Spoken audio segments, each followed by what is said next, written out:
10 मरला रकबा पर 1980 से रहाइश पजीर हूँ। आज ज़मीन महंगी हो गई तो गुंडा नासर ने अदालत के अहकामात के बावजूद पुलिस से मिलकर मेरा घर गिरा दिया। मैं अपने बच्चों को लेकर कहाँ जाऊँ? ऐसा कहना है मौजा शाहपुर अवाना दा थाना के रिहायशी मोहम्मद यूसुफ का। आइए उनसे जानते हैं कि असल कहानी क्या है।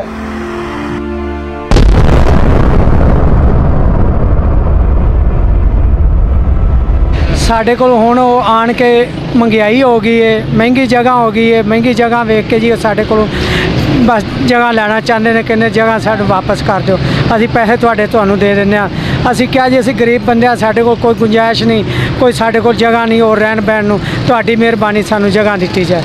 लेकिन लिहाजा उन्हें अदालत दे विच अपना चलन के बावजूद जो अदालत दे विच कागजात ने वो भी साढ़े को मौजूद ने, सब कुछ सर फिर भी उन्होंने क्रेन लिया के दखल लिया के उन्होंने यह काम किया। लेकिन जज साहब ने आर्डर दिता कि कोई काम नहीं काम करना, ना उन्होंने टाफा करनी ना लेनी देनी। लेकिन उन्होंने बावजूद सर छुट्टियां दे विच आन के उन्हें काम साडे नाल कीता। है सर दूसरी पार्टी ने जिन्हां कोल जगह लई सी 1980 तो असी सर लैके बैठे हैं। साडा बत्ती का मीटर लगा आ 1992 तो कनैक्शन है। तो बराए मेहरबानी सर ये सारे अफसर अगे रिक्वेस्ट है, असी गरीब बंदे हैं, अनपढ़ हैं, जहल हैं, सानू इन्हां चीज़ों का नहीं पता।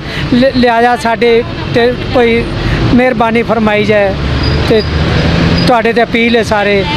तो मेहरबानी निके निके बच्चे ने असी कित्थे जाइए? सारे बच्चे छोटे छोटे लैके तरसते ते बैठे हैं। साडे मकान सारे ढा दिते, माड़े बंदे असी कित्थों लैके बच्चे निक्के निक्के जाए? मेहरबानी तुहाडी साडे ते कोई सान कर देवो। जगह है कि जगह एक जिला ननकाना साहब, ननकाना किहड़ी जगह? डाक खाना बुच्चे की। हाँ जी, ताना बड़ा घर। हाँ जी, साड़ी किसी सुनी नहीं। हाँ जी, बस वो रिश्वत दे देंदे दे के ते वो गां टुर पाउंदे ने, साडी माड़ियां दी कोई सुनदा ही नहीं। सानू आज तो लैके 40-45 साल हो गए ने। कितनी जगह है? एक नाल 10 मरले। हाँ कब्जा कौन करना चाहता? कब्जा साडा ही, लेकिन कि वो आंदे ने कि हुण रोड के उत्ते हैगी है ना, तो कहते हैं कि महंगी हो गई तो चल असी अपनी कोई दुकाना बना लवीए, कोई मसला मसाला अपना कर ले, माड़ियां नूं असी कट देंगे। नाम नहीं सर, जगह मसलन सुबाई रकबा है गवर्नमेंट का। हाँ जी, 40 साल तो बैठे। हाँ जी, असी पैसे दिते, कागज वेखना चाहते तुहानू मुका देने। साडी अपील है कि मेहरबानी जे सानू या मसलन कुछ आने हुण दे हिसाब ना दे देव, जे नहीं तो असी यही कहने कि सानू जिहड़ी दित्ती ने साडे कोल ही रहन दे। असी बच्चे लैके कित्थे चलीए जावीए? साडी अपील यही है कि सानू जिहड़ी दित्ती ने साडे कोल ही रहन दे।